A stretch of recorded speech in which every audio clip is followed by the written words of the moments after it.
Les invitations iPad mini le 10 octobre, Microsoft annonce le nouveau MSN, c'en est fini pour Ping et la vie high-tech chez Sennheiser. Salut à tous, c'est le Fresh News du jour.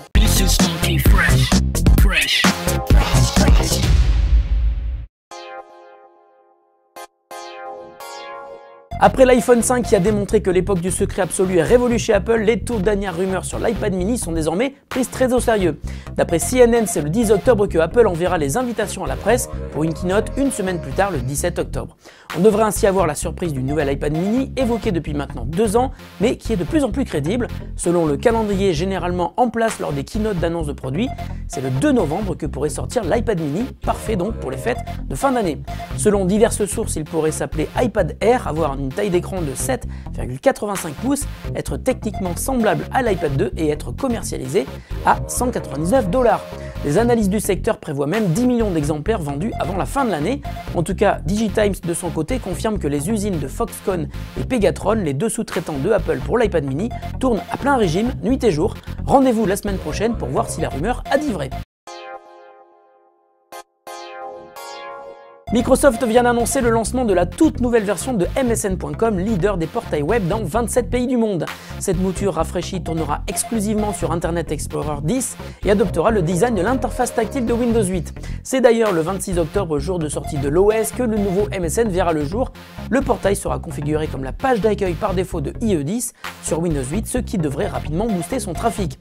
Le nouveau MSN ressemble beaucoup à Flipboard où l'on navigue au doigt, comme si on feuilletait un magazine papier.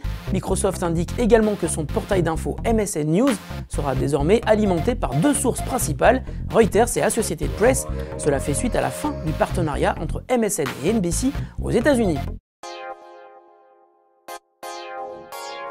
Les fails dans l'histoire de Apple, il n'y en a pas beaucoup, mais cette semaine, c'est Ping, le réseau social musical de la firme de Cupertino, qui a baissé le rideau. Lancé en 2010, Ping était déjà mal parti, puisqu'alors qu'il était prévu d'intégrer la connexion à Facebook, ce qui aurait sans doute permis un développement viral rapide, c'est Facebook qui avait décidé à la dernière minute de retirer cette connexion entre les deux services. Ping partait donc avec un handicap, et même si Apple annonçait 1 million de comptes créés 24 heures après son lancement, Ping n'arrivera jamais à séduire le public. Au revoir Ping, et si vous avez envie d'en savoir plus sur les autres échecs de Apple, ouais, il y en a, je vous invite à redécouvrir notre émission spéciale publiée cet été et que vous pouvez retrouver à l'adresse bit.ly/freshnews251. Le deuxième numéro de La Vie High-Tech est sorti. Jonathan s'intéresse cette semaine à Sennheiser, marque de casque audio que vous connaissez tous. Il est allé à la rencontre des équipes du fabricant pour nous présenter les nouveautés de la rentrée. Il vous montrera également la Reactable, une incroyable table de mixage tactile. Pour découvrir ce nouveau numéro de La Vie High-Tech, rendez-vous comme d'habitude sur freshnews.fr, rubrique La Vie High-Tech.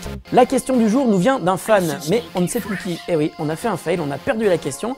Ça arrive, mais en tout cas, on se rappelle très bien de ce qu'il nous a demandé. Quel est le smartphone le moins cher sur Windows Phone aujourd'hui? Alors on a posé directement la question à Microsoft qui nous a gentiment répondu.